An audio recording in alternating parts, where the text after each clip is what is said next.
আমাকে ইশারা দিবা।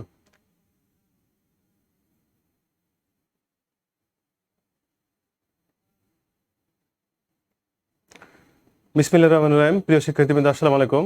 সকলকে শুভ অপরাহ্ন। রাজশাহী কলেজ আয়োজিত উচ্চ মাধ্যমিক পদার্থবিজ্ঞান প্রথম বর্ষের আজকের অনলাইন ক্লাসে তোমাদের সকলকে স্বাগতম জানাচ্ছি।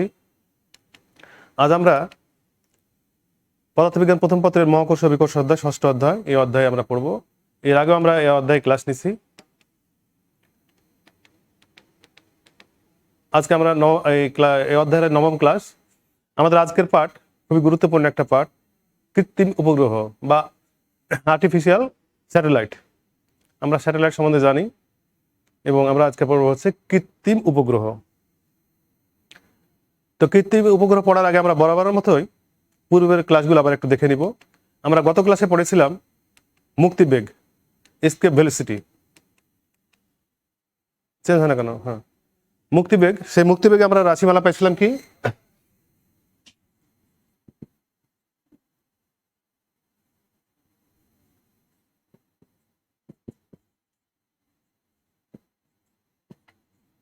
এই রাশিমালাটা পাইছিলাম। মুক্তিবেগটা কি ছিল? যে কোনো বস্তুকে যদি আমরা পৃথিবী পৃষ্ঠ থেকে একটা ন্যূনতম একটা সর্বনিম্ন বেগে যদি আমরা পৃথিবী নিক্ষেপ করা হয়, তাহলে বস্তুটি যদি পৃথিবীর মহাকর্ষ ক্ষেত্র ছেড়ে উপরের দিকে চলে যায়, তাহলে যে বেগে নিক্ষেপ করবো সেটাকে বলবো হচ্ছে আমরা মুক্তিবেগ। কি বললাম? যে কোনো বস্তুকে যদি আমরা পৃথিবী পৃষ্ঠ থেকে সর্বনিম্ন যে বেগে উপরের দিকে নিক্ষেপ করলে সেটি পৃথিবীর মহাকর্ষ ক্ষেত্রের সীমা ছেড়ে বা পৃথিবীর আকর্ষণ ছেড়ে যদি সে মহাশূন্যে যদি চলে যায়, তাহলে সেই বেগটাকে বলবো হচ্ছে মুক্তিবেগ। এবং এই মুক্তিবেগের যে সমীকরণ সেটা আমরা গতদিন দেখেছিলাম, যে মুক্তিবেগ সমীকরণটা বের করে দিয়েছিলাম আমরা ক্যালকুলেশনের মাধ্যমে, যে এসকেপ ভেলোসিটি সমান হচ্ছে √2 gm ভাগ r। একে যদি আমরা স্মল জিতে নিয়ে যাই তাহলে √2 gr। এবং আমরা বলেছিলাম যে এই সমীকরণটা আমরা বেশি ব্যবহার করব, এই সমীকরণটা আমরা বেশি ব্যবহার করব। এবং সমীকরণটা আমরা পেয়েছিলাম কিভাবে? মুক্তিবেগের সমীকরণটা আমরা ক্যালকুলেশন করে বের করে দিয়েছিলাম। আমরা অন্যভাবে দেখাতে পারি কি, যে পৃথিবী পৃষ্ঠে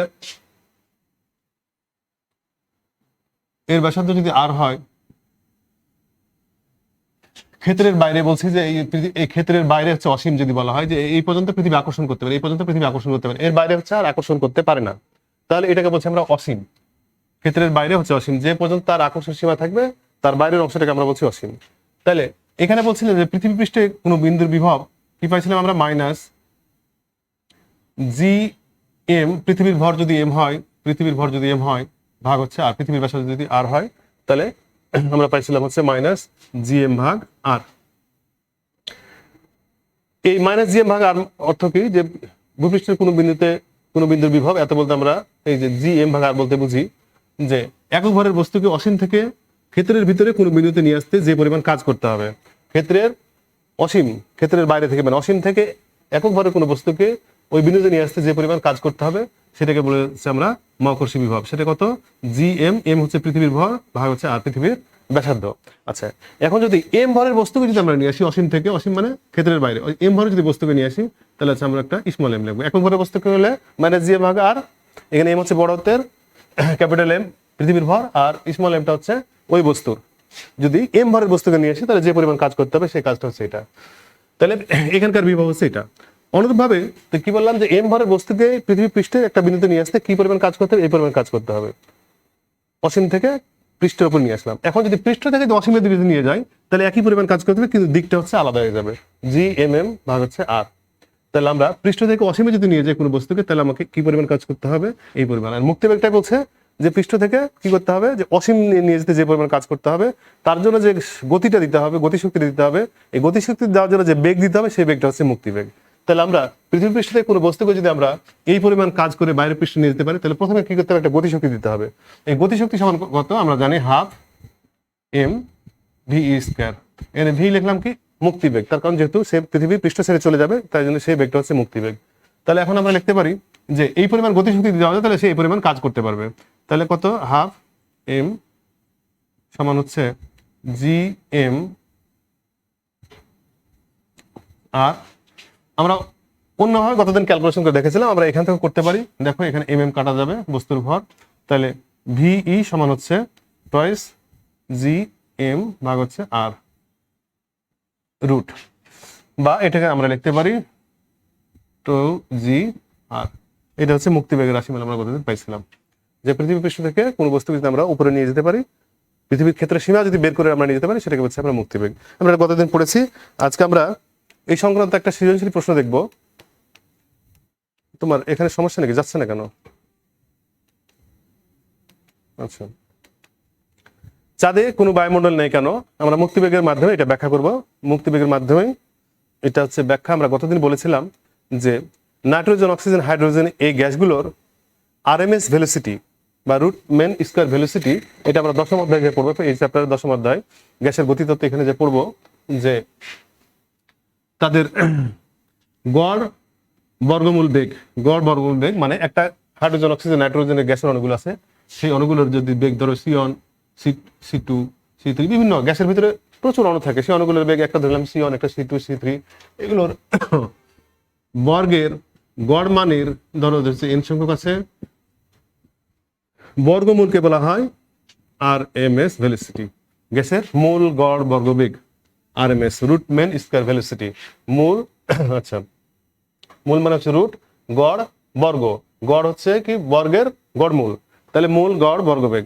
এই ভেলোসিটিটা যদি বেশি হয় কার চাইতে, এর চাইতে যদি মুক্তিবেগের চাইতে যদি বেশি হয়ে যায় বা মুক্তিবেগ সমান হয়, তাহলে এগুলো হচ্ছে কি হবে, যে গ্যাসগুলো ওই পৃষ্ঠ থেকে ক্ষেত্রের বাইরে চলে যাবে। আর যদি এই বেগটা যদি কম হয়, তাহলে সে কি মুক্তিবেগের মানের চাইতে যদি এই বেগটা যদি কম হয়, তাহলে সেগুলো যেতে পারবে না।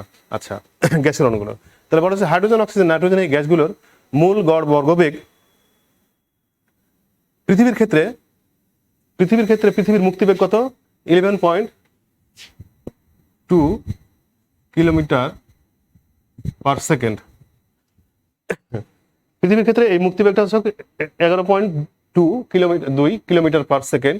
এইটার সাথে যদি এই বেগটা যদি কম হয়, তাহলে সেখান থেকে কিন্তু সে বেরোতে পারবে না। তো পৃথিবীর ক্ষেত্রে দেখা যায় যে তার আরএমএস ভেলোসিটিটা হচ্ছে পৃথিবীর মুক্তিবেগের চাইতে কম। বিধায় পৃথিবীর বায়ুমণ্ডলে হাইড্রোজেন, অক্সিজেন, নাইট্রোজেন এই গ্যাসগুলো পাওয়া যায়। কিন্তু চাঁদের ক্ষেত্রে হচ্ছে কি, চাঁদের ক্ষেত্রে মূল গড় বর্গবেগ এই মানটা হচ্ছে অনেক বেশি। চাঁদের মুক্তিবেগ পৃথিবীর চেয়ে অনেক বেশি, কারণ পৃথিবীর ব্যাসার্ধ এবং চাঁদের ব্যাসার্ধ এবং হচ্ছে অভিকর্ষ ত্বরণ থেকে চাঁদের ব্যাসার্ধ এবং ত্বরণ অনেক কম।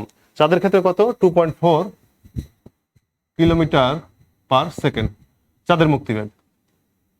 তাহলে পৃথিবী থেকে চাঁদের মুক্তিবেগ অনেক কম, কিন্তু এই মানটা আরএমএস ভেলোসিটিটা চাঁদের ক্ষেত্রে অনেক বেশি। এবং পৃথিবী বলা হচ্ছে যে পৃথিবী সূর্যের সৃষ্টির সময়, চাঁদ সৃষ্টির সময় এর তাপমাত্রা এত ছিল যে এই কণাগুলোর বেগ হচ্ছে আরএমএস ভেলোসিটি বা C1, C2 hydrogen, oxygen, nitrogen কণাগুলির বেগ ছিল অনেক বেশি, এবং সেই বেগগুলো ছিল হচ্ছে চাঁদের মুক্তিবেগের চাইতে বেশি। চাঁদের যে মুক্তিবেগ 2.4 কিলোমিটার পার সেকেন্ড, এর চাইতে ছিল বেশি।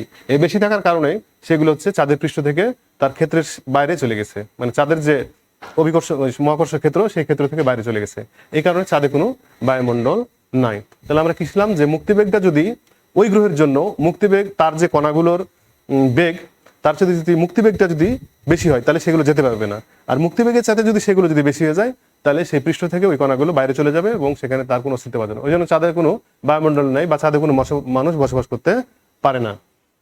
আচ্ছা, এখন আমরা দেখবো এই সংক্রান্ত একটা সৃজনশীল প্রশ্ন দেখবো। দেখো, যে চাঁদ একটি প্রাকৃতিক উপগ্রহ, কৃত্রিম না, এটা প্রাকৃতিক উপগ্রহ, আল্লাহ প্রদত্ত সৃষ্টি এটা। আচ্ছা, পৃথিবীর ভর ও ব্যাসার্ধ যথাক্রমে চাঁদের ভর ও ব্যাসার্ধের 80 গুণ এবং 4 গুণ। পৃথিবীর ব্যাসার্ধ দেওয়া আছে 4.6 × 10⁶ মিটার। ভূপৃষ্ঠের অভিকর্ষ ত্বরণের মান আমরা সকলে জানি এটা। গ্যাসের গতিতত্ত্ব অনুযায়ী বায়ুমণ্ডলে বায়ুর অণের বেগ 1.3 × 10⁴ মিটার পার সেকেন্ড প্রায়। আচ্ছা, বলা হচ্ছে চাঁদের গড় ঘনত্ব, এতে স্লাইডে যায় কিন্তু। আচ্ছা, হ্যাঁ, ঠিক আছে। চাঁদ একটি প্রাকৃতিক উপগ্রহ। পৃথিবীর ভর ও ব্যাসার্ধ যথাক্রমে চাঁদের ভর ও ব্যাসার্ধের 80 গুণ ও 4 গুণ। পৃথিবীর ব্যাসার্ধ দেওয়া আছে, ভূপৃষ্ঠের অভিকর্ষ ত্বরণের মান দেওয়া আছে, গ্যাসের গতিতত্ত্ব অনুযায়ী বায়ুমণ্ডলের অণুর বেগ মানে এই আরএমএস ভেলোসিটিটা দেওয়া আছে 1.3 × 10⁴ মিটার পার সেকেন্ড। আচ্ছা, এখন বলা হচ্ছে গ নম্বরে যে চাঁদের গড় ঘনত্ব কত। আমরা ঘনত্বের সূত্র দিয়ে করে ফেলবো। আচ্ছা, ঘনত্বের সূত্র আমরা শিখেছি, সেখান থেকে করে ফেলবো। আচ্ছা, চাঁদে বায়ু আছে কি না? আচ্ছা, চাঁদে যদি বায়ু থাকতে যায়, তাহলে কি করতে হবে? চাঁদে যদি বায়ু থাকতে যায়, তাহলে অবশ্যই তার মূল গড় বর্গবেগ, কণাগুলোর মূল গড় বর্গবেগ মানে সি এর মানটা হচ্ছে মুক্তিবেগের চাইতে কম হতে হবে। মুক্তিবেগের চাইতে মানটা হচ্ছে কম হতে হবে, তার কারণ মুক্তিবেগের উপরে হলেই সেগুলো ওখান থেকে চলে যাবে। তাহলে চাঁদে বায়ু আছে কিনা আমরা এই জিনিসটা দেখতে হবে যে মুক্তিবেগের চাইতে এই সি এর মানটা বা মূল গড় বর্গবেগ বা অনুর বেগটা কম না বেশি, সেটার উপর বিশেষ করে আমরা বলবো যে চাঁদে বায়ু আছে কি নাই। তাহলে দেখো চাঁদের গড় ঘনত্ব গ নম্বরে বলা আছে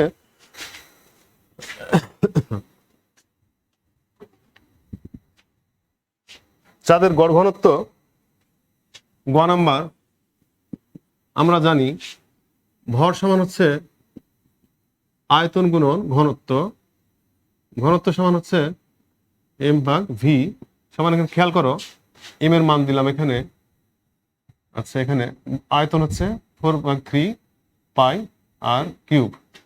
আচ্ছা এখানে কার ক্ষেত্রে বলা হচ্ছে? চাঁদের ক্ষেত্রে। তাহলে এখানে চাঁদের ভর আমরা দিব মুনের ভর, আচ্ছা মুনের ব্যাসার্ধ। আচ্ছা এখান থেকে আমরা লিখতে পারি, দেখো এখান থেকে আমরা লিখতে পারি 3 mm বা হচ্ছে 4 পাই আর এম কিউব। এই সূত্র দিয়ে আমরা করবো, আমরা সরাসরি সূত্রটা বসাতে পারতাম, সরাসরি এই সূত্র দিয়ে করতে পারতাম, কিন্তু আমরা ভর সমান আছে আয়তন গুণন ঘনত্ব জানি, এখান থেকে ঘনত্বের সমান এত, এই মানটা যদি আমরা বসে দিই তাহলে আমরা এরকম একটা সমীকরণ পাই। আচ্ছা এখন খেয়াল করো এটা আমরা মুছে দিই, আমরা এই সমীকরণ দিয়ে কাজ করব। রো সমান হচ্ছে 3m 4 পাই আর কিউব। এখন এখানে দেওয়া আছে দেখো যে পৃথিবীর ভর চাঁদের ভরের চাইতে 80 গুণ বেশি।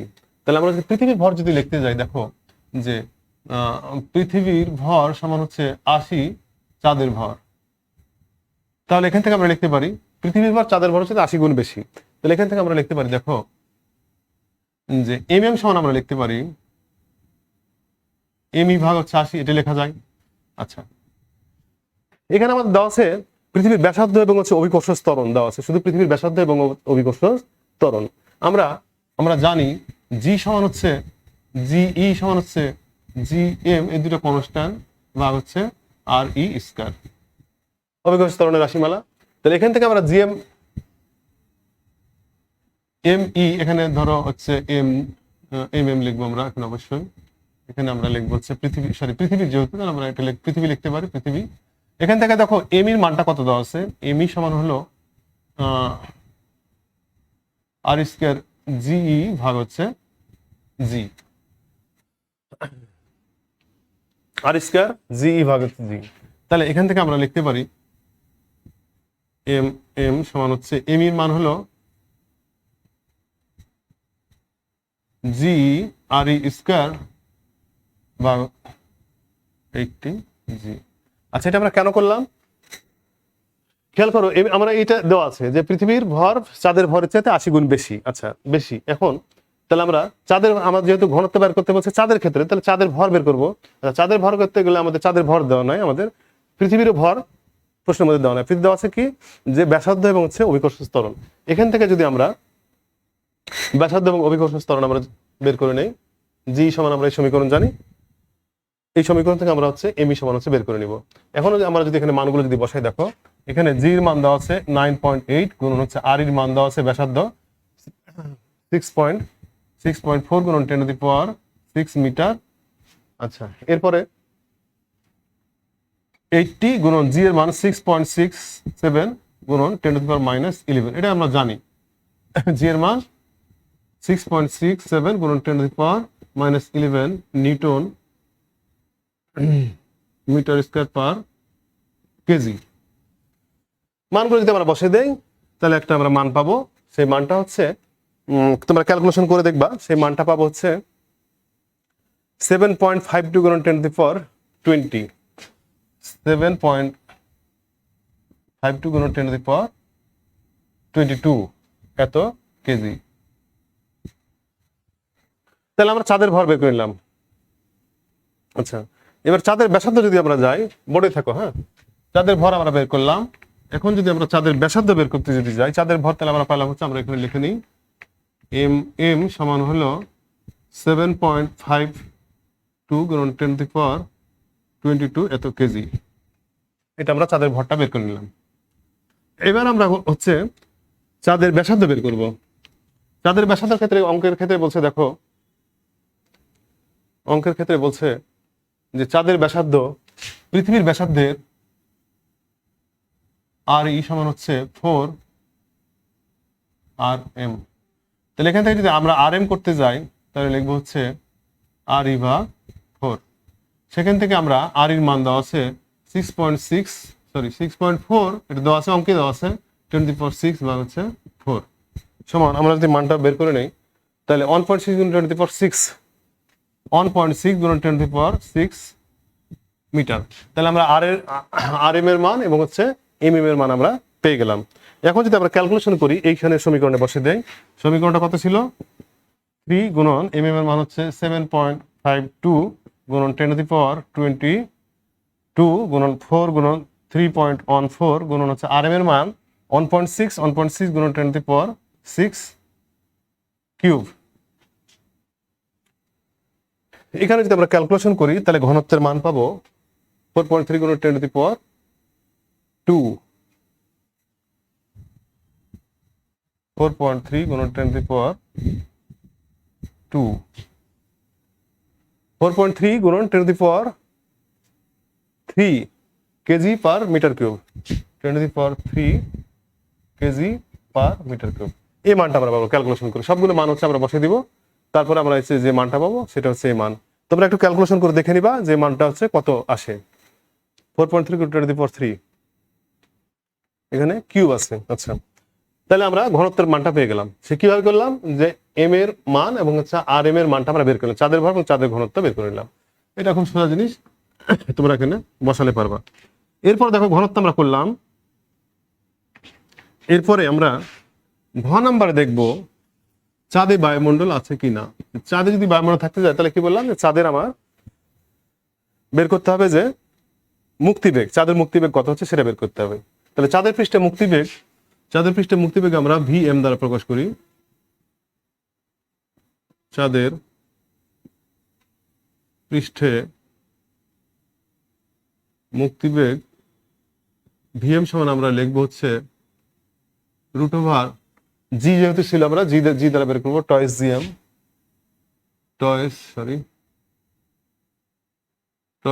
জি এম এম ভাগ হচ্ছে আর এম। আমরা সমস্ত মানটা কিন্তু পেয়েছিলাম, আমরা গ নাম্বারে বের করে নিয়েছিলাম আর এম এর মান এবং হচ্ছে এম এম এর মান বের করে নিয়েছিলাম। এখান থেকে যদি আমরা মান বসিয়ে দিই দেখো তাহলে হচ্ছে কত হবে, 2 গুণন জি এর মান কত 6.67 গুণন 10⁻11 গুণন এম এম এর মান ছিল 7.52 গুণন 10⁻20, আর আর এম এর মান ছিল এখানে কত, আর এম এর মান ছিল 1.6 গুণন 10⁻6, 1.6 গুণন 10⁻6।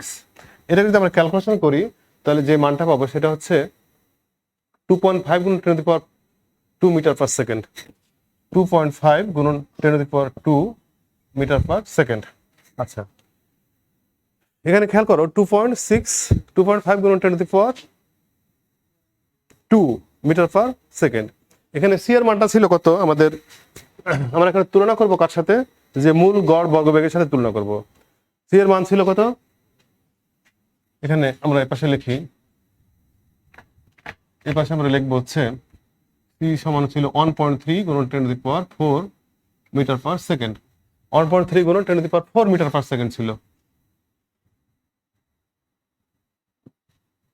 Metre per second.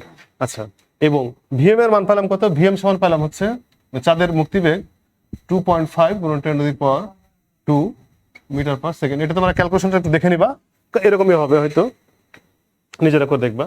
তাহলে এখানে দেখো যে মুক্তিবেগটা চাঁদের ক্ষেত্রে তার গড় বর্গবেগের চাইতে কম হচ্ছে, মূল গড় বর্গবেগ বা বায়ুর অণুর বেগের চাইতে কম হচ্ছে। আচ্ছা, যদি কম যদি হয় তাহলে এই গ্যাসগুলো কি হচ্ছে, যে এখানে তার মূল গড়বেগটা কিন্তু বেশি হয়ে যাচ্ছে, তার মুক্তিবেগের চাইতে গড়বেগ, তার মানে কি সে মুক্তিবেগের চাইতেও বেশি, তার মানে সে ওখান থেকে চলে যাবে, চলে যেতে বায়ু থাকবে না, ওখানে আর ওখানে বায়ুর কোনো হাইড্রোজেন অক্সিজেন নাইট্রোজেন গ্যাসগুলোর কোনো অণু থাকবে না, সবগুলো হচ্ছে চাঁদের পৃষ্ঠ থেকে চলে যাবে। তার কারণ হলো যে এখানে সি হচ্ছে গ্রেটার দ্যান ভিএম।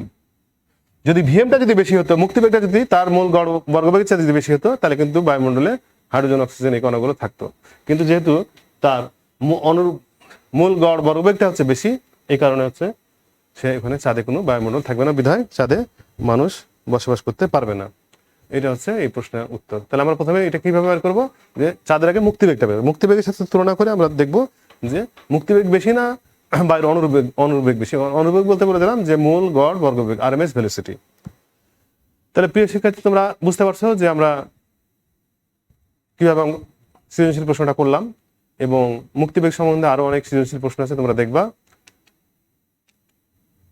এরপর আমরা দেখবো মুক্তিবেগের আরেকটা বিষয়, যে নিক্ষেপণ বেগ যদি বেশি হলে আমরা উপর দিকে নিক্ষেপের ক্ষেত্রে সর্বাধিক উচ্চতা রাশিমালাটা কেমন হবে, এই জিনিসটা আমরা একটু দেখে নিব। মুক্তিবেগের ক্ষেত্রেই এটা মুক্তিবেগের চাইতে অবশ্যই কম বেগ হতে হবে, মুক্তিবেগ থেকে অবশ্যই এই বেগটা কম হতে হবে। সেই ক্ষেত্রে উচ্চতা রাশিমালাটা কেমন হবে আমরা একটু দেখব। যদি আমরা 3 নম্বর চ্যাপ্টারে পড়েছি সর্বাধিক উচ্চতা রাশিমালা, সর্বাধিক ওয়াই ম্যাক্সিমাম সমান হচ্ছে 2 v0 স্কয়ার ভাগ জি, এরকম একটা রাশিমালা ছিল সর্বাধিক উচ্চতার ক্ষেত্রে। তাহলে নিক্ষেপের বেগ যদি মুক্তিবেগ যদি কম হয়, তাহলে সর্বাধিক উচ্চতা রাশিমালা আমরা যদি উচ্চতাটা অনেক বেশি, যদি উচ্চতাটা যদি আমরা অনেক বেশির দিকে নিয়ে যাই, তাহলে এই সমীকরণটা প্রযোজ্য হয় না। এই সমীকরণটা প্রযোজ্য হয় না মানে কি, তার কারণে আমরা জানি অভিকর্ষ, আমরা আগে শিখেছি অভিকর্ষ ত্বরণের মান বিভিন্ন জায়গায় কিন্তু বিভিন্ন রকম হয়। পৃথিবী পৃষ্ঠে যত উপরের দিকে যেতে থাকবে জি এর মানটা কমতে থাকবে, তাহলে এই মানটা তখন কিন্তু ধ্রুবক থাকবে না। পৃথিবী পৃষ্ঠে একটা সীমিত একটা উচ্চতায় এই মানটা কিন্তু ধ্রুবক থাকবে, কিন্তু অনেক বেশি উচ্চতায় যখন যাব তখন এই মানটা কিন্তু পরিবর্তিত হতে থাকবে। এই কারণে এই সমীকরণটা তখন কিন্তু আর প্রযোজ্য হয় না। তো কোন ক্ষেত্রে কোন সমীকরণটা প্রযোজ্য হবে, এখানে খেয়াল করো যে ওই স্লাইডটা দেখেছো। আচ্ছা, নিক্ষেপণ বেগ যদি বেশি হলে সর্বাধিক উচ্চতা রাশিমালা, আমরা সেক্ষেত্রে মুক্তিবেগের যে সমীকরণটা আমরা সেই যেভাবে বের করেছিলাম সেভাবে করব। মুক্তিবেগের ক্ষেত্রে কি বের করছিলাম, যে পৃথিবী ধরো, এটা যদি পৃথিবী যদি হয়, এই পৃথিবীর ব্যাসার্ধ বলছি হচ্ছে আর একটা অংশ নিচ্ছি, পৃথিবীর ব্যাসার্ধ হচ্ছে আর, এবং এখান থেকে ধরো একটা বস্তুকে নিক্ষেপ করা হয়েছে, নিক্ষেপ করলে বস্তুটা কোন এক সময় এম বিন্দুতে আসলো যার ভর হচ্ছে এম। আচ্ছা, এ বিন্দুতে আসলো যার ভর হচ্ছে এম, এখান থেকে দূরত্ব হচ্ছে কত, আর দূরত্ব, এই দূরত্বটা হচ্ছে আর দূরত্ব। এখন বস্তুটাকে আর একটা ক্ষুদ্র দূরত্ব আমরা নিয়ে গেলাম, ধরো বি বিন্দুতে, এটা হচ্ছে বি বিন্দু, এইটুকু দূরত্ব হচ্ছে ডিআর। তাহলে খেয়াল করো যে পৃথিবীর ব্যাসার্ধ আর, এখান থেকে একটা বস্তু যদি আমরা নিক্ষেপ করলে এ বিন্দুতে আসলো, কোনো একটা সময় এ বিন্দুতে আসলো, এ বিন্দু তার ভর হচ্ছে এম, এবং দূরত্ব হচ্ছে পৃথিবীর কেন্দ্র থেকে, পৃথিবীর কেন্দ্র থেকে দূরত্ব হচ্ছে আর। এখন আচ্ছা একটু মুছে দেই, এখন এইটুকু দূরত্ব খুবই ক্ষুদ্র দূরত্ব, ডিআর দূরত্ব আমরা বি বিন্দুতে নিয়ে আসলাম, যেটুকু দূরত্ব হচ্ছে ডিআর। আচ্ছা, তাহলে আমার কিছু পরিমাণ কাজ করতে হবে। আমরা বলছিলাম যে কাজের বিনিময়ে কি হবো, যে গতিশক্তির যে কাজ করতে হবে সেই পরিমাণ গতিশক্তি দিতে হবে। আচ্ছা, এবার আমরা করলাম কি, তাহলে আচ্ছা, তাহলে খেয়াল করো যখন বস্তুটা যেন এ বিন্দুতে আছে, তখন এর উপর যে মহাকর্ষে বলটা কাজ করতেছে কত আমরা জানি, এফ সমান, আমরা গতদিন মুক্তিবেগে যে সমীকরণ প্রতিপাদন করছিলাম এভাবে করেছিলাম, যে পৃথিবীর ব্যাসার্ধ আর, এবং সেখান থেকে পৃথিবীর কেন্দ্র থেকে স্মল আর দূরত্বে একটা বস্তু আছে, এম ভরের একটা বস্তু আছে, সেই বস্তুটা সাথে যে অভিকর্ষ বলটা কাজ করতেছে সে কত আমরা জানি, জি এম। এম হচ্ছে পৃথিবীর ভর, স্মল ভর হচ্ছে বস্তুর ভর, আর কত আর স্কয়ার, আমরা জানি অভিকর্ষ বল সমান এটা আছে। এখন এই বস্তুটা যদি আমরা এ থেকে বি বিন্দুতে নিয়ে যাই, তাহলে ক্ষুদ্র কাজ করতে হবে, সেই কাজটা কত, ডিডব্লিউ সমান হচ্ছে, কাজ সমান হচ্ছে বল ইন্টু সরণ। এখানে এফ ডিআর কস 0 ডিগ্রি হবে। 0 ডিগ্রি কি কারণে হবে, যে এখানে আমরা যেদিকে বস্তু নিক্ষেপ করছি সেদিকে কি সরণ করতেছে, আমরা যেদিকে বল প্রয়োগ করছি সেদিকেই সরণ করতেছে। এফ ডিআর এর মান হচ্ছে তাহলে 0 ডিগ্রি, এদিকে বল প্রয়োগ করছি এদিকেই সরণ হচ্ছে উপরের দিকে, তাহলে 0 ডিগ্রি সমান হচ্ছে আমরা লিখতে পারি এফ ডিআর। খেয়াল করো এখানে, এখানে যদি আমরা জি এর মান যদি বসে দিই, তাহলে জি এম, এম ভাগ হচ্ছে আর স্কয়ার ডিআর, তাহলে ডিডব্লিউ সমান হচ্ছে আমরা পাই এটা। এখানে আমরা মুক্তিবেগের ক্ষেত্রে কি করছিলাম, যে বস্তুটাকে যদি আমরা মুক্তিবেগের ক্ষেত্রে কি অবশ্যই অসীমে নিয়ে যেতে, মুক্তিবেগের ক্ষেত্রে অবশ্যই কি করতে হবে, যে পৃষ্ঠ থেকে অসীমে নিয়ে যেতে হবে, এর জন্য কিছু পরিমাণ কাজ করতে হবে। সেই কাজের জন্য প্রথমে যে গতিশক্তি দিতে হবে, সেই কাজ করতে গেলে একটা প্রথমে গতিশক্তি দিতে হবে, আর এই গতিশক্তি দেওয়ার সময় যে বেগটা দিতে হবে সেটা মুক্তিবেগ বলছিলাম। তাহলে মুক্তিবেগের ক্ষেত্রে আমরা কি বলছিলাম, যে ডিআর ক্ষুদ্র সরণ ঘটেছে, তাহলে পৃথিবী পৃষ্ঠ থেকে আর থেকে অসীম দূরত্বে। এখন আমরা যদি পৃথিবী পৃষ্ঠ থেকে যদি আর এর মানটা আর প্লাস এইচ দূরত্ব, এখানে তো আর এইচ দূরত্ব মানে এইচ দূরত্ব আমরা নিয়ে যাই, যে যত দূরত্ব উঠলো সেটা হচ্ছে এই পৃষ্ঠ থেকে এখানে এইচ দূরত্ব, আর এর মান হচ্ছে আর প্লাস এইচ।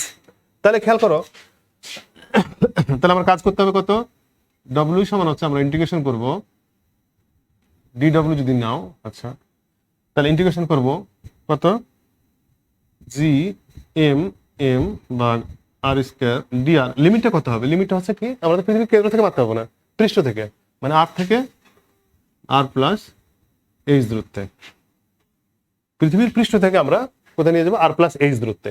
তাহলে এটাকে যদি আমরা ক্যালকুলেশন করি, খেয়াল করো, ডব্লিউ সমান হচ্ছে কার সমান হচ্ছে জি এম এম।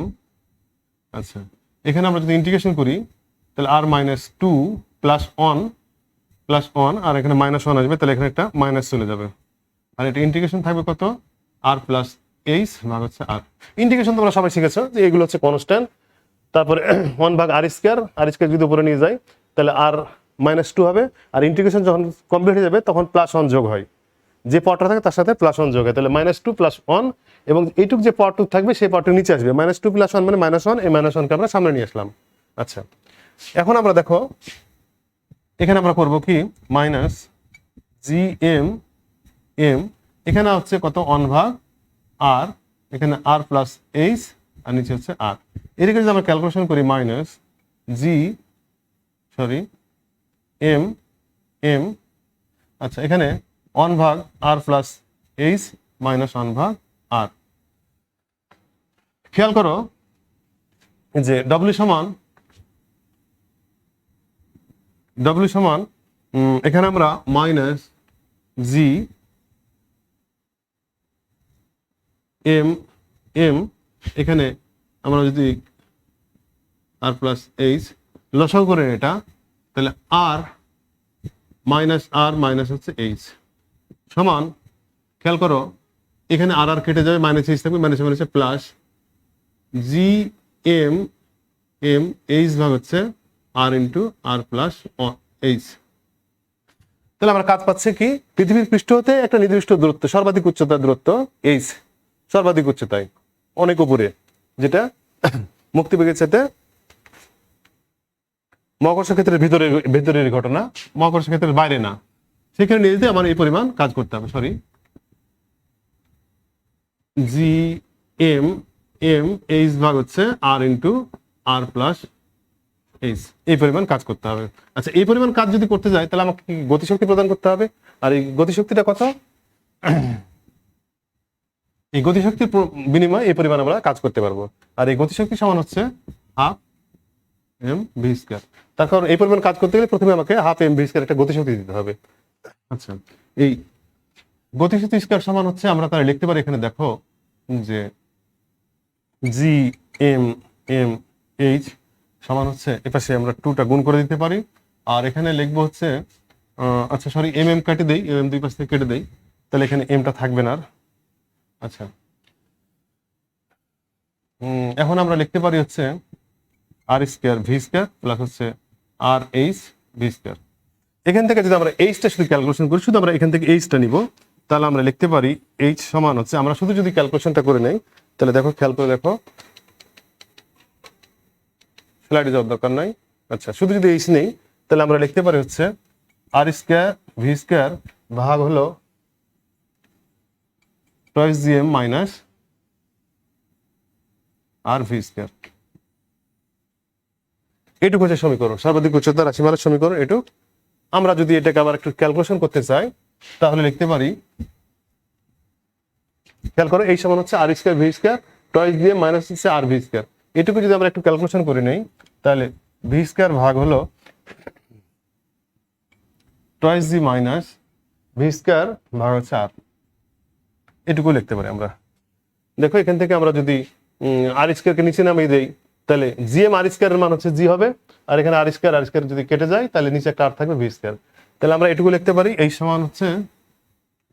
সমান ভি স্কয়ার ভাগ টয়েস জি মাইনাস ভি স্কয়ার ভাগ হচ্ছে আর।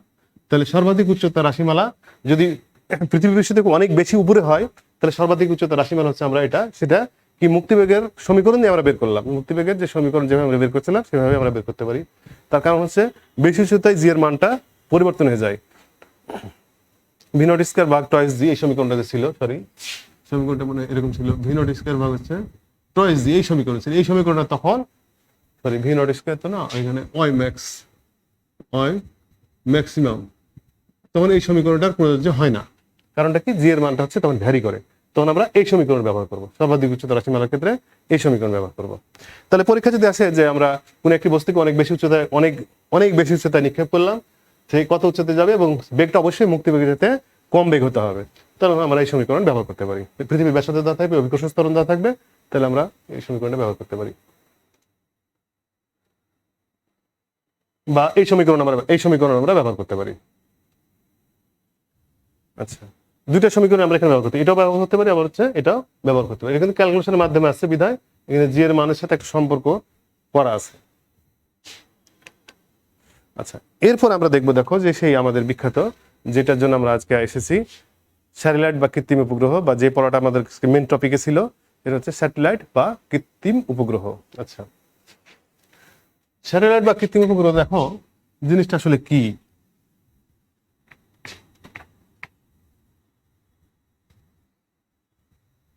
আমরা এই স্যাটেলাইটের মাধ্যমে কি করতেছি, যে পৃথিবীর এক প্রান্তে খেলা হচ্ছে, আমরা খেলা দেখতে পাচ্ছি বাংলাদেশে থেকে, কিংবা তোমার আবার পূর্বাভাস দেখতে পাচ্ছি, সামরিক কাজে স্যাটেলাইট ব্যবহৃত হচ্ছে, কোথায় পৃথিবীর কোথায় কি ঘটতেছে স্যাটেলাইটের মাধ্যমে আমরা দেখতে পাচ্ছি। উপগ্রহ সম্বন্ধে আমরা জানি যে পৃথিবী সূর্যের যে উপগ্রহগুলো আছে, সূর্যের একটা প্রায় বলা আছে 25 কোটি বছর আগে সূর্য থেকে কিছু জিনিস ছিটকে সেগুলো তাদের সূর্যের আবার মহাকর্ষের টানে তার চারিদিকে উপগ্রহ আকারে ঘুরতেছে, যেমন বুধ, শুক্র, পৃথিবী, মঙ্গল, এই উপগ্রহগুলো ঘুরতেছে। বলা হচ্ছে 25 কোটি বছর, প্রায় 25 কোটি বছর আগে সূর্য থেকে কিছু অংশ ছিটকে পড়ে তার আবার সূর্যেরই মহাকর্ষের টানে সূর্যের চারিদিকে ঘুরতেছে, সেগুলো হচ্ছে আমরা হচ্ছে উপগ্রহ। সেগুলো হচ্ছে প্রাকৃতিক উপগ্রহ, আল্লাহ প্রদত্ত প্রাকৃতিক উপগ্রহ। আবার পৃথিবী থেকে একটা খণ্ড ছিটকে সে আবার পৃথিবীর আকর্ষণের বলে সে পৃথিবীকে কেন্দ্র করে ঘুরতেছে, সেটা হচ্ছে চাঁদ, সেটা পৃথিবীর একটা উপগ্রহ। তাহলে সূর্য থেকে যে ঘুরতেছে সেগুলো হচ্ছে আমরা গ্রহ, এবং পৃথিবী থেকে আবার একটা অংশ ছিটকে পড়েছে এবং পৃথিবীর চারিদিকে ঘুরতেছে, সেটা বলছে উপগ্রহ। এই উপগ্রহগুলো কিভাবে ঘুরতেছে, যে ধরো এটা হচ্ছে পৃথিবী আর এটা হচ্ছে চাঁদ, তাহলে এই পৃথিবীর সাথে চাঁদের একটা আকর্ষণ বল আছে। এই আকর্ষণ বল যখন চারিদিক দিয়ে যখন ঘুরবে, তখন এই আকর্ষণ বল কি, যে আকর্ষণ বল বা হচ্ছে মহাকর্ষ বল, এই মহাকর্ষ বলটা কি এখানে কাজ করতেছে। এই মহাকর্ষ বল যখন কোনো বস্তু যখন ঘুরবে, তখন একটা কেন্দ্রমুখী বলের দরকার হয়। কেন্দ্রমুখী আমরা জানি বৃত্তাকার পথে যখন কোনো বস্তু ঘুরবে তখন একটা কেন্দ্রমুখী বলের দরকার হয়। এই কেন্দ্রমুখী বলটা হচ্ছে মহাকর্ষ বলটাকে যোগান দিচ্ছে। তাহলে কি বললাম, যে এটা হচ্ছে পৃথিবী ধরো, আর এটা হচ্ছে চাঁদ। তাহলে এই পৃথিবী এবং চাঁদের মধ্যে একটা আকর্ষণ বল আছে, যেটা হচ্ছে মহাকর্ষ বল বলছি। এই মহাকর্ষ বলটাই কি করছে, কেন্দ্রমুখী, যা চাঁদ যে পৃথিবীকে কেন্দ্র করে ঘুরতেছে, তাহলে একটা কেন্দ্রমুখী বল, সেই মহাকর্ষ বলটা কেন্দ্রমুখী বলে যোগান দেয়। যখন এই কেন্দ্রমুখী বল এবং বাইরের দিকে কেন্দ্রবিমুখী বলটা যখন সমান হয়ে যায়, কেন্দ্রমুখী বল এবং কেন্দ্রবিমুখী বল যখন সমান হয়ে যায়, তখন পৃথিবী কেন্দ্র করে চাঁদটা একটা নির্দিষ্ট বৃত্তাকার কক্ষপথে ঘুরে। এটা আমরা সকলেই জানি যে যখন কেন্দ্রমুখী বল এবং কেন্দ্রবিমুখী বল যখন সমান হয়ে যাবে, তখন সেই বৃত্তাকার পথে একটাকে কেন্দ্র করে পৃথিবীকে কেন্দ্র করে চাঁদটা হচ্ছে বাইরের দিকে ঘুরতে থাকবে। তো এভাবেই তোমার মানুষ তার নিজের প্রয়োজনে পরবর্তীতে কৃত্রিম উপগ্রহ সৃষ্টি করছে, মানুষের বৈজ্ঞানিক উন্নতির শিখরে ওঠার জন্য, বা মানুষ আরো নতুন নতুন আবিষ্কারের জন্য এই কৃত্রিম উপগ্রহ। চাঁদ যেমন পৃথিবীকে কেন্দ্র ঘুরতেছে, এই কৃত্রিম উপগ্রহগুলো, চাঁদটা ছিল কি প্রাকৃতিক উপগ্রহ, আর এই কৃত্রিম উপগ্রহগুলো পৃথিবীকে কেন্দ্র করে এভাবে ঘুরতেছে। সেটা মানুষ কর্তৃক এই কারণে বলা হচ্ছে কৃত্রিম উপগ্রহ। তো সেই কৃত্রিম উপগ্রহটা কিভাবে কাজ করে দেখো একটু। ধরো আমাদের বিভিন্ন কাজে কৃত্রিম উপগ্রহ ব্যবহৃত হয়। ধরো এটা যদি পৃথিবী হয়, ধরো এখানে আছে বাংলাদেশ, আর এখানে আছে ধরো আমেরিকা। ধরলাম যে আমাদের পশ্চিম সাইডে আছে আমেরিকা আছে। এখন এখানে একটা আমাদের কৃত্রিম উপগ্রহ বসানো আছে। এখান থেকে আমাদের তরঙ্গ, ধরো আমাদের এখান থেকে যদি তরঙ্গ ছাড়া হয়, এখানে আসে কি হয়, এই কৃত্রিম উপগ্রহ হচ্ছে আকর্ষিত হয়, বা কৃত্রিম এটাকে ধরে ফেলায়। ধরার পরে এখানে খেয়াল করো, এখানে এটা আবার এখানে ধরো আর একটা কোনো দেশ আছে, সেই দেশের উপর আবার আসে, এটা আসতেছে সরাসরি এখানে। হয়তো এতদিন যেহেতু পৃথিবী কি একটু গোলাকার বিধায় এখানে হয়তো আসতে পারতেছে না, এই পর্যন্ত জায়গাতে আসলো। যদি এখানে কোনো দেশ থাকে তাহলে দেখা যায় এই বাংলাদেশের এই স্যাটেলাইট থেকে সরাসরি এখানে দেখা যাচ্ছে, কিন্তু এখানে হয়তো একটু নিচে আছে, এখানে এসে আসতে পারছে না। তখন এখান থেকে আবার করা হয় কি, আর একটা তোমার স্যাটেলাইট এখানে বা উপগ্রহ রাখা হয়, এখান থেকে আবার ধরে হচ্ছে এই স্যাটেলাইটে, এই স্যাটেলাইট থেকে আবার দেখা যাচ্ছে আমেরিকায় আসতেছে। তাহলে বাংলাদেশের কোনো তথ্য তাহলে আমরা কি একটা স্যাটেলাইটের মাধ্যমে আসতেছে, আবার হচ্ছে অন্য কোনো দেশের ভূপৃষ্ঠ অন্য কোনো দেশ গ্রহণ করতেছে, সেখান থেকে আবার দেখা স্যাটেলাইটে যাচ্ছে, সেখান থেকে আবার আমেরিকা আসতেছে। কিন্তু সরাসরি দেখা যাবে যে এখান থেকে আমেরিকা, মানে এটা যে বাঁকা, এই বাঁকার কারণে দেখা যায় এই পজিশনে আসতে পারে না। তাহলে এখানে হচ্ছে কি আপ, আর এখানে ডাউন। এখানে আপ মানে যাচ্ছে এবং ডাউন, আপ লিঙ্ক বলা হচ্ছে আপ লিঙ্ক, আর এটা হচ্ছে ডাউন লিঙ্ক। তাহলে বাংলাদেশ থেকে স্যাটেলাইটের মাধ্যমে আমরা কোনো কিছু ছেড়ে দিচ্ছি, সেখান থেকে আবার আসে অন্য কোনো দেশে আসে, যদি এখানে কোনো দেশ থাকে, এইসব জায়গাতে কোনো দেশ থাকে তাহলে তার কোনো সমস্যা নাই, সরাসরি স্যাটেলাইটের মাধ্যমে আমরা এই পৃথিবীর পৃষ্ঠের সব জায়গাতে দেশগুলো আছে এগুলোতে আমরা সরাসরি এখান থেকে দেখতে পারি। কিন্তু যদি খুবই নিচের দিকে হয় তাহলে তো সরাসরি দেখা যায় এখানে আসতে না, পৃথিবীর বক্রতার কারণে। তখন দেখা যায় যে এখান থেকে আবার আরেকটা স্যাটেলাইটকে আমাদের ব্যবস্থা করতে হয়। এভাবে স্যাটেলাইট গুলো কাজ করে। তাহলে আমরা জানি যে প্রথম কৃত্রিম উপগ্রহকে পাঠিয়েছিল 1957 সালে 4 অক্টোবর রাশিয়া প্রথম স্যাটেলাইট আবিষ্কার করে, যার নাম স্যাটেলাইট মহাকাশে পাঠায়, যেটার নাম ছিল কি স্পুটনিক 1। এই পরবর্তী 1961 সালে 12 এপ্রিল মনুষ্যবাহী স্যাটেলাইট পৃথিবীতে মানে নিক্ষেপ করা হয়, এবং সেটা রাশিয়া থেকে। সেটা হচ্ছে মেজর ইউরি গ্যাগরিন, তোমরা সকলে জানো মেজর ইউরি গ্যাগরিন তোমার মনুষ্যবাহী প্রথম স্যাটেলাইট সেটাতে যায়, সেটা হচ্ছে ভস্টক 1, যার নাম ছিল ভস্টক 1 স্যাটেলাইট 1961 সালের 4 অক্টোবর। এবং বাংলাদেশ স্যাটেলাইট পাঠায় সেটা 1918 সালের, আমরা সকলে জানি 1918 সালের 12 এপ্রিল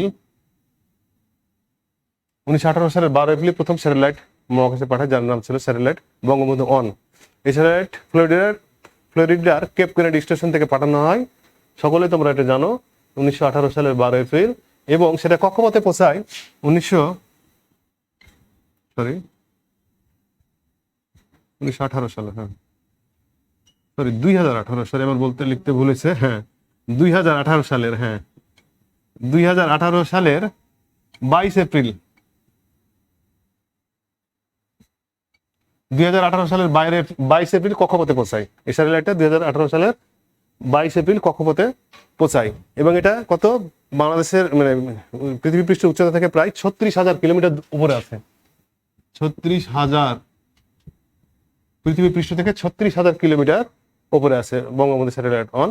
এই স্যাটেলাইট একটা ভূস্থির উপগ্রহ, তার কারণ হচ্ছে, আচ্ছা ভূস্থির উপগ্রহ আমরা পরে বলছি ভূস্থির উপগ্রহটা কি জিনিস, যে ভূস্থির উপগ্রহ হচ্ছে পৃথিবীর 24 ঘন্টায় যে একবার ঘুরতেছে, ওই স্যাটেলাইটটা পৃথিবীকে কেন্দ্র করে 24 ঘন্টায় একবার ঘুরতেছে। তাহলে এটা ধরো যদি পৃথিবী হয়, এটা নিজ অক্ষের উপরে যদি এভাবে ঘুরে, এখানে একটা ধরো বস্তু আছে মানে একটা স্যাটেলাইট আছে, সেটা পৃথিবী যেমন 24 ঘন্টা এভাবে ঘুরতেছে, একটা ধরো পৃথিবী, এটা যদি পৃথিবী হয় তাহলে পৃথিবীটা 24 ঘন্টা একবার ঘুরতেছে, ওটাও কি করতেছে 24 ঘন্টায় একবার ঘুরতেছে। তাহলে আমার পৃথিবী থেকে ওই জিনিসটাকে যেখানে দেখতে পাবো, আমরা ঘুরতেছি ও ঘুরতেছে, তাহলে আমরা সবসময় তাকে একই জায়গায় দেখবো। যদি আমরা ঘোরার পরিমাণ যদি কম হতো, সে যদি বেশি ঘুরতো, তাহলে আমরা কিন্তু একই জায়গায় দেখতাম না। কিন্তু আমরা যেভাবে ঘুরতেছি ও একই জায়গা থেকে ঘুরতেছে এবং একই বেগে ঘুরতেছে, 24 ঘন্টায় সে একবার ঘুরে আসতেছে, তাহলে অবশ্যই তাকে আমরা ওই জায়গাতে দেখতে পাবো। এবং এই কৃত্রিম বঙ্গবন্ধু স্যাটেলাইট 1 সেটা ছিল হচ্ছে তোমার ভূস্থির উপগ্রহ। ভূস্থির উপগ্রহ হলো কি, যে পৃথিবীর ঘূর্ণন গতির সাথে পৃথিবীর আণবিক গতির সাথে তার আণবিক গতির একটা মিল আছে, বিধায় এটা হচ্ছে ভূস্থির উপগ্রহ। এটা আমরা পরে বলতেছি। তাহলে এই স্যাটেলাইট সম্বন্ধে আমরা জানলাম। এবং বঙ্গবন্ধু স্যাটেলাইটের মাধ্যমে আমরা বাংলাদেশ প্রথম তোমার মহাকাশে স্যাটেলাইট, আমাদের প্রথম যাত্রা বঙ্গবন্ধু স্যাটেলাইটের মাধ্যমে। আচ্ছা খেয়াল করো যে স্যাটেলাইট বা কৃত্রিম উপগ্রহ কি আমরা বলি যে মহাকাশযান, স্লাইড একটু যাও, যে মহাকাশযান পৃথিবী পৃষ্ঠ থেকে নির্দিষ্ট উচ্চতায় নির্দিষ্ট বেগে পৃথিবীকে আবর্তন করে তাকে স্যাটেলাইট বলে। যে মহাকাশযান জিনিসটা মনে করো এরকম,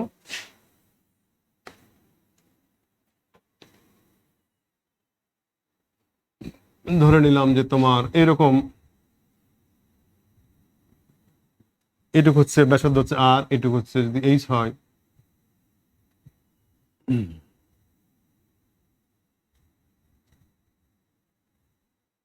বেগ ভি,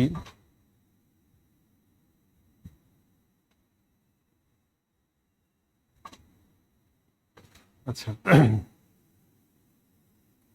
তাহলে খেয়াল করো এখানে তোমার হচ্ছে একটা এফ জি আর এফ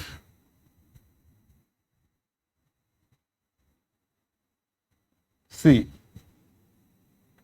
খেয়াল করো এখানে পৃথিবীর ব্যাসার্ধ, পৃথিবীর ভর হচ্ছে কত এম, এটা একটা পৃথিবী, পৃথিবীর ভর এম, এবং পৃথিবীর ব্যাসার্ধ হচ্ছে আর, আর ব্যাসার্ধ একটা পৃথিবী, এবং পৃথিবী থেকে এইচ উচ্চতায়, আমরা যেদিকে জানি এখন এখানে উচ্চ উচ্চতা, এখানে উচ্চ উচ্চতা, এখানে উচ্চতা, পৃথিবী থেকে এইচ উচ্চতায় একটা কৃত্রিম উপগ্রহ যার রৈখিক বেগ হচ্ছে ভি, সে রৈখিক ভি বেগে পৃথিবীকে কেন্দ্র করে ঘুরতেছে। আচ্ছা, তাহলে এখানে দুইটা বল কাজ করবে, একটা কি যে কেন্দ্রমুখী বল বা কেন্দ্রবিমুখী বল, এই বল দুটো সমান হবে, এবং সেই কেন্দ্রমুখী বলটাকে সৃষ্টি করতেছে মহাকর্ষ বল, গ্র্যাভিটেশনাল ফোর্স, এখানে স্মল ক্যাপিটাল জি দেয়। এই যে কৃত্রিম উপগ্রহের সাথে পৃথিবীর এক যে আকর্ষণ বল আছে, সেই আকর্ষণ বলটায় কি কেন্দ্রমুখী বলে যোগান দিচ্ছে। এই কেন্দ্রমুখী যোগান দেওয়ার কারণে সে একটা নির্দিষ্ট কক্ষপথে এভাবে ঘুরতেছে, যার বেগ হচ্ছে ভি। আচ্ছা, এই উপগ্রহটার ভর হচ্ছে এম, আর এখানে পি একটা বিন্দু, পি বিন্দুতে ধরে নিলাম যে কোনো একটা সময় সে পি বিন্দুতে আছে, এর কেন্দ্র হচ্ছে আর, পৃথিবীর কেন্দ্র আর। তাহলে খেয়াল করো এখন যে স্লাইডে যাও, যে মহাকাশযান পৃথিবী পৃষ্ঠ থেকে একটি নির্দিষ্ট উচ্চতায় নির্দিষ্ট বেগে পৃথিবীকে আবর্তন করে তাকে কৃত্রিম উপগ্রহ বা স্যাটেলাইট বলতেছি। আচ্ছা, বা কৃত্রিম উপগ্রহ আমরা দেখো আবার বলতে পারি যে মনুষ্য প্রেরিত যে সকল মহাকাশযান নির্দিষ্ট কক্ষপথে থেকে পৃথিবীকে পরিভ্রমণ করে তাকে কৃত্রিম উপগ্রহ বলে।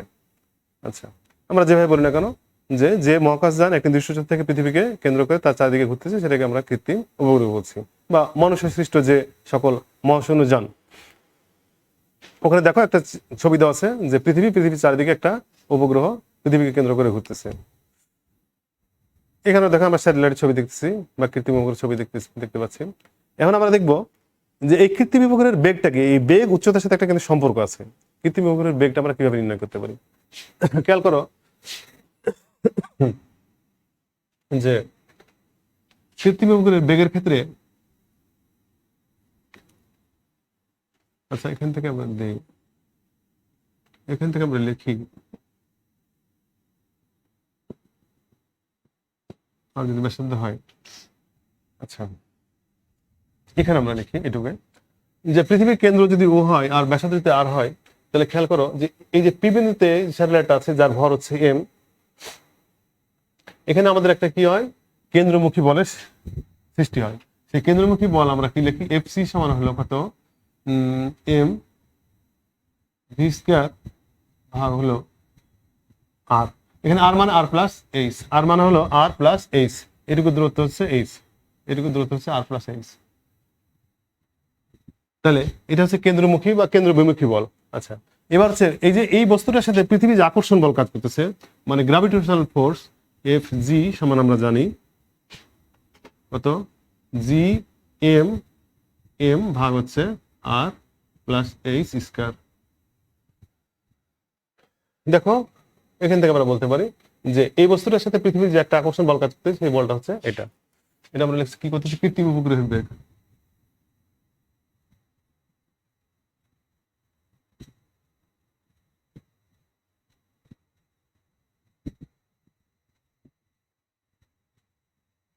কৃত্রিম উপগ্রহের বেগ। আচ্ছা, এখন কি বললাম যে কেন্দ্র বিমুখী বল এবং হচ্ছে মহাকর্ষ বলটা হচ্ছে যদি সমান হয় তাহলে সে একটা নির্দিষ্ট কক্ষপথে ঘুরতে থাকবে।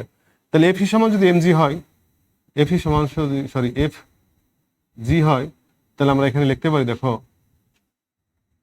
এম ভি স্কয়ার ভাগ হচ্ছে আর প্লাস এইচ সমান হচ্ছে জি এম, এম ভাগ হচ্ছে আর প্লাস এইচ।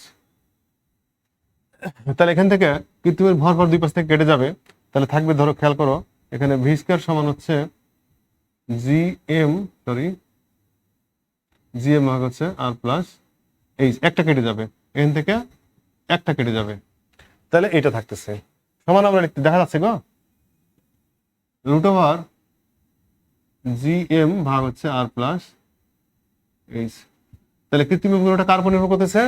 মহাকর্ষ ধ্রুবক এবং পৃথিবীর ভর আর পৃথিবীর ব্যাসার্ধ এবং পৃথিবী থেকে কত উচ্চতা আমরা বলছি সেটার উপর নির্ভর করতেছে। তাহলে দেখো ভি এর মানটা আমরা পেলাম, কৃত্রিম উপগ্রহের বেগটা আমরা পেলাম ভি সমান রুট ওভার জি এম ভাগ হচ্ছে আর প্লাস এইচ। এই মানটা আমরা পেলাম পৃথিবীর সরি কৃত্রিম উপগ্রহের বেগ। আমরা এটাকে একটু এক্সটেনশন করতে পারি। দেখো এখান থেকে আমরা লিখতে পারি জিএম আর প্লাস এইচ, সরি যে আমরা স্কোয়ার লিখি গুণন আর প্লাস এইচ, এটা লেখা যায়। আমরা শুধু নিচে আর উপরে একটা আর প্লাস এইচ দ্বারা গুণ করেছি। যদি হয় তাহলে দেখো এটুকু আমরা লিখতে পারি জি আর প্লাস এইচ। তাহলে কৃত্রিম উপগ্রহের বেগটাকে আমরা এইভাবে লিখতে পারি। আবার লিখতে পারি, দেখো এখান থেকে যদি আমরা আসি, ভি সমান হচ্ছে জি এম ভাগ হচ্ছে আর স্কোয়ার গুণন আর স্কোয়ার ভাগ হচ্ছে আর প্লাস এইচ। এই সমীকরণে শুধু করলাম কি জিএম আর স্কোয়ার দুপুরে গুণ করছি, এখানে একটা আর স্কোয়ার নিচে একটা আর স্কোয়ার। এটুক সম্বন্ধে আমরা জানি, সরি এটা জি ড্যাশ, এটুক সমান আমরা জানি জি আর স্কোয়ার আর প্লাস এইচ। আচ্ছা, তাহলে এটা একটা সমীকরণ আমরা লিখতে পারি, এটা একটা সমীকরণ লিখতে পারি। আবার হচ্ছে এই তিনটা সমীকরণ লিখতে পারি। কিভাবে এটা, যে কৃত্রিম উপগ্রহের বেগ জিএম আর প্লাস এইচ, আর এখানে করলাম কি যে জিএম যে এই জি ড্যাশের মানটা ছিল এরকম, জি ড্যাশ সমান হচ্ছে জিএম আর প্লাস এইচ স্কোয়ার, মানে এইচ উচ্চতায় জি এর মান, এইচ উচ্চতায় জি এর মান, এইচ উচ্চতায় জি এর মান সমীকরণ জিএম আর প্লাস এইচ স্কোয়ার। তাহলে এই সমীকরণ ভি সমান হচ্ছে জি ড্যাশ আর প্লাস এইচ রুট ওভার, বা এটাকে যদি ক্যালকুলেশন করি আমরা জি আর স্কোয়ার আর প্লাস এইচ বা এটা। তাহলে কৃত্রিম উপগ্রহের বেগের আমরা তিনটে সমীকরণ পাচ্ছি। দেখো যে জিএম আর প্লাস এইচ, জি ড্যাশ আর প্লাস এইচ, আর হচ্ছে জি আর স্কোয়ার আর প্লাস এইচ। আমরা তিনটা সমীকরণ আমরা কৃত্রিম উপগ্রহের মাধ্যমে, সরি কৃত্রিম উপগ্রহের বেগের ক্ষেত্রে আমরা বের করতে পারি। একটু স্লাইডে যাও, স্লাইডে দেখো একটু।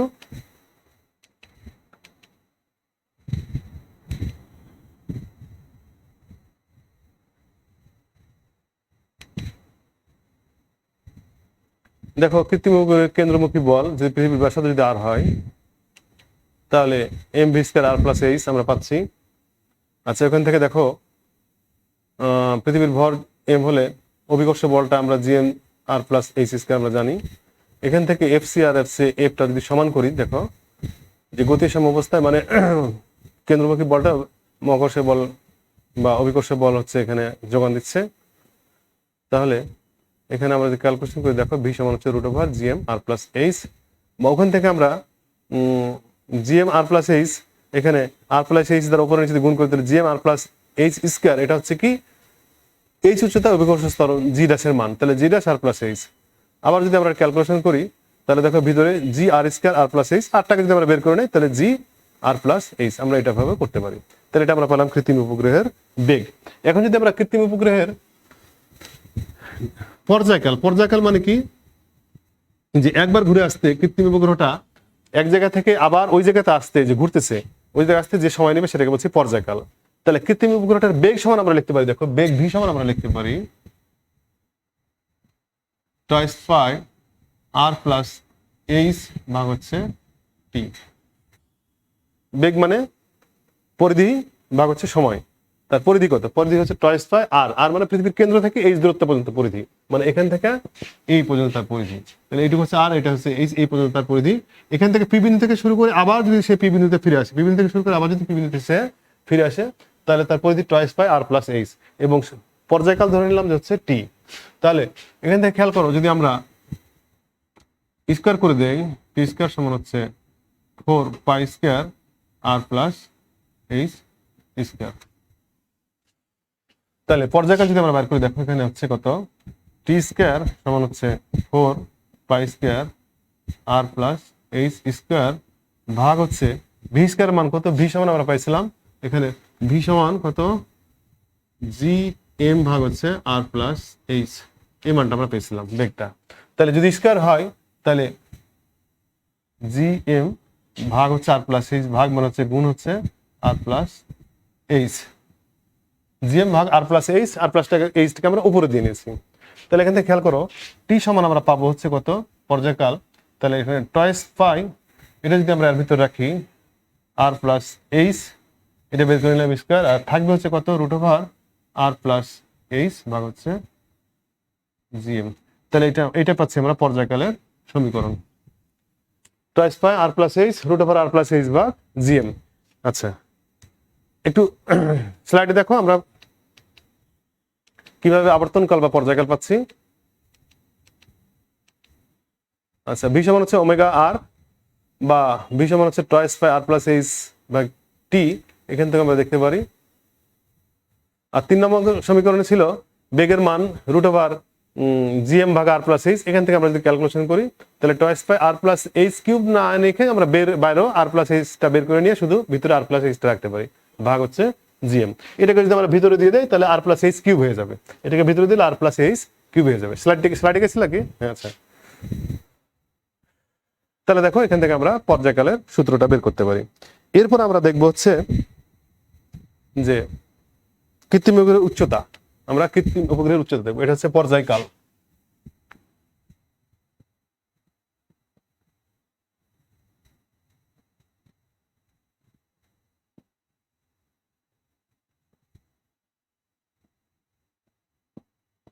কৃত্রিম উপগ্রহের পর্যায়কাল আমরা এভাবে বের করে এই মানটা আমরা পেয়েছি পর্যায়কালের সমীকরণ। এবার আমরা দেখবো কৃত্রিম উপগ্রহের উচ্চতা।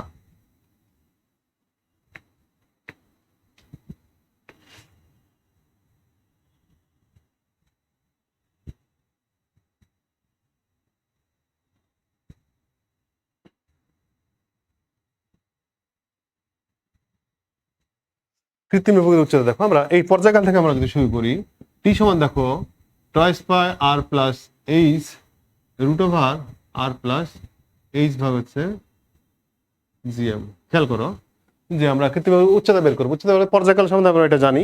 এখন এখান থেকে আমরা যদি উচ্চতা যদি বের করতে যাই, খেয়াল করো এখানে টি স্কোয়ার সমান হচ্ছে 4 pi square into R plus H square গুণন হচ্ছে আর প্লাস এইচ, নিচে হচ্ছে কত জিএম। এখান থেকে শুধু আমরা এইচ এর মানটা নিব।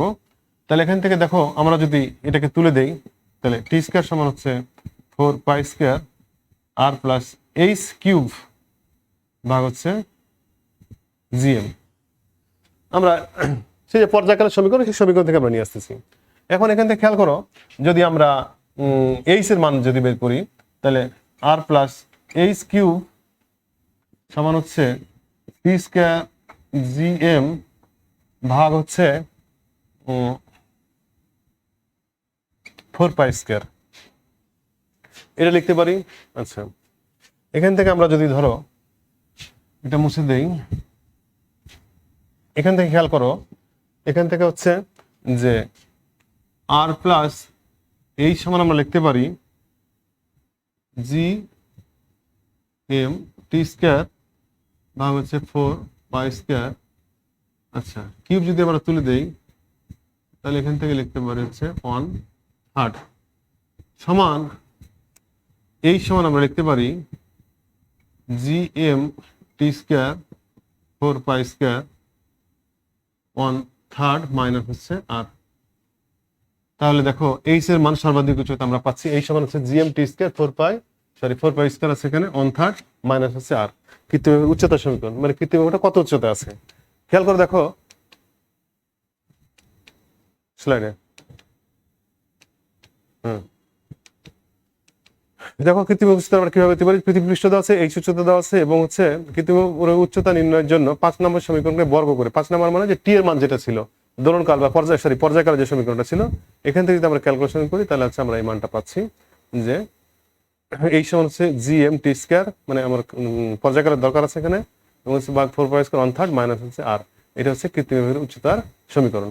তাহলে আমরা দেখলাম যে কৃত্রিম উপগ্রহের বেগ, পর্যায়কাল এবং উচ্চতার সমীকরণ, এই সমীকরণ তিনটা আমাদের অবশ্যই মনে রাখতে হবে। কারণটা হলো যে এই কৃত্রিম উপগ্রহ বা মুক্তিবেগ এই দুটো থেকে কিন্তু অনেক সৃজনশীল প্রশ্ন হয়, বিশেষ করে কৃত্রিম উপগ্রহ থেকে অনেক সৃজনশীল প্রশ্ন হয়, এই তিনটা আমাদের অবশ্যই দেখতে হবে। আচ্ছা, এরপর আমরা দেখবো দেখো ভূস্থির উপগ্রহটা কি, যে কোন কৃত্রিম আবর্তন কাল নিজ অক্ষের চারিদিকে ঘূর্ণায়মান পৃথিবীর আবর্তন কালের সমান হলে, আমরা আগেই বললাম যে পৃথিবীটা যে ঘুরতেছে সেই 24 ঘন্টা কি একবার ঘুরে আসতেছে নিজ অক্ষের চারিদিকে, আর সূর্যের চারিদিকে 365 দিনে। তাহলে নিজ অক্ষের চারিদিকে পৃথিবী যে ঘুরতেছে, মনে করো এটা পৃথিবী যদি হয়, এটা যদি পৃথিবী হয় যে ঘুরতেছে, এভাবে ঘুরতেছে, তাহলে নিজ অক্ষের চারিদিকে সে 24 ঘন্টা এক জায়গা থেকে আরেক জায়গায় আসতেছে। এবার কৃত্রিম উপগ্রহ যেটা পৃথিবী থেকে এই উচ্চতায় কৃত্রিম উপগ্রহটাকে বসানো হয়েছে, সেই উপগ্রহটাই পৃথিবী যেমন পশ্চিম থেকে পূর্ব দিকে ঘুরতেছে, ধরো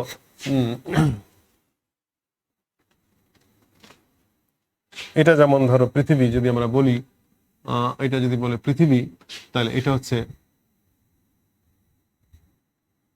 পূর্ব, এটা হচ্ছে পশ্চিম, উত্তর, দক্ষিণ, দক্ষিণ যদি হয়, তাহলে দেখো পৃথিবী তার নিজ অক্ষের সাপেক্ষে উত্তর এবং দক্ষিণ মেরুকে অক্ষ করে পৃথিবী কি পশ্চিম দিকে পূর্ব দিকে ঘুরতেছে। পশ্চিম দিকে মানে যদি আমরা বলি যে এভাবে ঘুরতেছে, পশ্চিম থেকে পূর্ব দিকে, পশ্চিম থেকে পূর্ব দিকে। তাহলে এই সেই স্যাটেলাইটটাও বা কৃত্রিম উপগ্রহটাও পৃথিবী যখন পশ্চিম থেকে পূর্ব দিকে ঘুরতেছে এবং 24 ঘন্টায় পশ্চিম থেকে পূর্ব দিকে ঘুরে আসতেছে টোটালটাই যেভাবে, সেভাবে কৃত্রিম উপগ্রহটাই ওই পশ্চিম থেকে পূর্ব দিকেই পৃথিবী যে গতিতে ঘুরতেছে সেই গতিতে যদি ঘুরে, তাহলে সেটাকে বলবো হচ্ছে ভূস্থির উপগ্রহ। তাহলে দেখো কোন কৃত্রিম, স্লাইডে যাও, কোন কৃত্রিম উপগ্রহের আবর্তনকাল পৃথিবীর আহ্নিক গতির আবর্তনকাল যদি সমান, আমরা এভাবে বলতে পারি কোন কৃত্রিম উপগ্রহের আবর্তনকাল পৃথিবীর আহ্নিক গতি যদি সমান হয় এবং পৃথিবী যেমন পশ্চিম থেকে পূর্ব দিকে ঘুরতেছে, উপগ্রহটাও যদি পশ্চিম থেকে পূর্ব দিকে ঘুরে এবং বা 24 ঘন্টা যদি একবার ঘুরে আসতে পারে, তাহলে সেই উপগ্রহটাকে বলবো হচ্ছে ভূস্থির উপগ্রহ। এবং পৃথিবীর সাপেক্ষে এটি কি সবসময় স্থির থাকবে, পৃথিবীর কোনো পর্যবেক্ষক সবসময় এটাকে স্থির দেখবে, সেইটাকে বলবো হচ্ছে ভূস্থির উপগ্রহ। আমরা অন্যভাবে বলতে পারি যে যে সকল উপগ্রহ আবর্তনকাল নিজ অক্ষের চারিদিকে পৃথিবীর আবর্তনকালের সমান, তাদেরকে ভূস্থির উপগ্রহ বলে। এর উপগ্রহের গতিবেগ এমন হয় যে যেটা যেন এটা 24 ঘন্টায় পৃথিবী একবার প্রদক্ষিণ করে, সেই জন্য পৃথিবী পৃষ্ঠ হতে একজন পর্যবেক্ষক উপগ্রহটি সবসময় একই জায়গায় দেখবে, আমরা এক জায়গায় দেখতে পাবো, আর অল্প সময় নেব অনেক। আচ্ছা দেখো যে জিওস্টার স্যাটেলাইট দেখানো আছে। আচ্ছা, ভূস্থির উপগ্রহের বেগ এবং উচ্চতা, এই সমীকরণটা আমরা একটু দেখবো। এখানে খেয়াল করো যে ভূস্থির উপগ্রহের বেগটা কত হবে। এখানে আমরা বেগের সমীকরণ জানি, ভূস্থির উপগ্রহের বেগ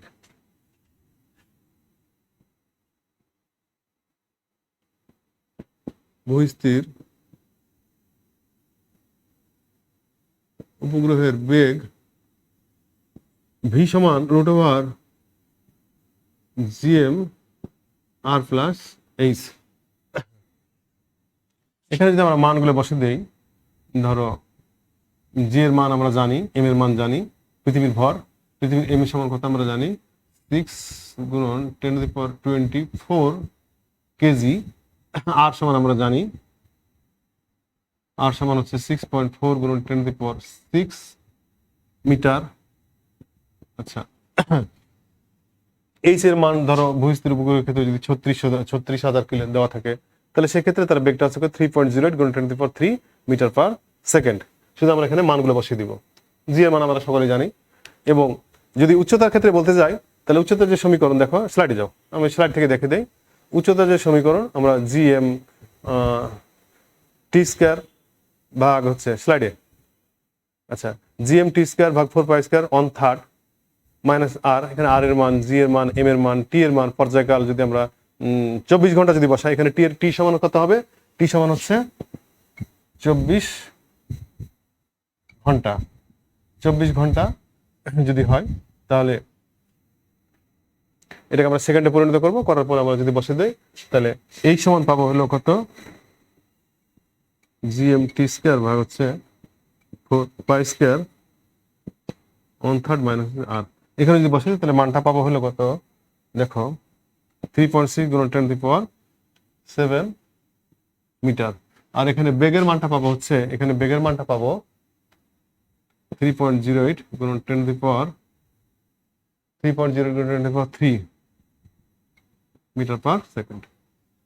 তাহলে আমরা বেগের মান পাবো এটা, আর হচ্ছে এইচ এর মান পাবো হচ্ছে ভূস্থির উপগ্রহের বেগের মান এবং উচ্চতার মান আমরা সেভাবে স্লাইডে। আচ্ছা, এবার একটু দেখো তো স্যাটেলাইটে, আমরা একটা স্যাটেলাইটের একটা ভিডিও দেখবো, স্যাটেলাইটের ভিডিও দেখো। এক্ষেত্রে স্যাটেলাইট হচ্ছে দুইভাবে ঘুরে, একটা হচ্ছে বিষুবরেখাকে কেন্দ্র করে বা নিরক্ষরেখাকে কেন্দ্র করে একবার ঘুরতেছে, একবার মেরুরেখাকে কেন্দ্র করে ঘুরতেছে। স্যাটেলাইট শুরু করে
তো প্রিয় শিক্ষার্থীবৃন্দ, তোমরা স্যাটেলাইট সম্বন্ধে জানলে এবং হচ্ছে এখান থেকে আমরা সৃজনশীল প্রশ্ন আগামী ক্লাসে দেখাবো এবং স্যাটেলাইটের কৃত্রিম উপগ্রহের বেগ, উচ্চতা, তারপরে পর্যায়কাল, এই বিষয়গুলো সমীকরণগুলো একটু মনে রাখবে। এর পরবর্তী দিনে আমরা কিছু সৃজনশীল প্রশ্ন করবো এবং আরও কিছু বিষয় দেখে আমরা এই চ্যাপ্টারটা শেষ করব। তো তোমরা সকলে ভালো থেকো, সুস্থ থেকো, সকলকে ধন্যবাদ এবং স্বাস্থ্যবিধি মেনে চলবে, সকলে পড়াশোনা করবে। আসসালামু আলাইকুম।